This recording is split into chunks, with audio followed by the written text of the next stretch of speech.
ये कैसी लज्जत से जिस्म छल हो रहा है मेरा।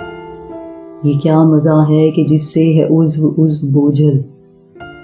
ये कैफ क्या है कि सांस रुक रुक के आ रहा है। ये मेरी आंखों में कैसे शहवत भरे अंधेरे उतर रहे हैं।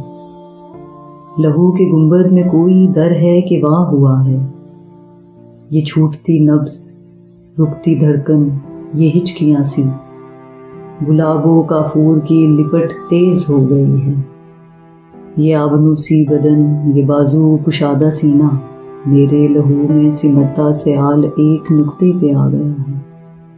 मेरी नसें आने वाले लम्हे के ध्यान से खिंच के रह गई है। बस अब तो सरका दो रुख पे चादर, दिए बुझा दो।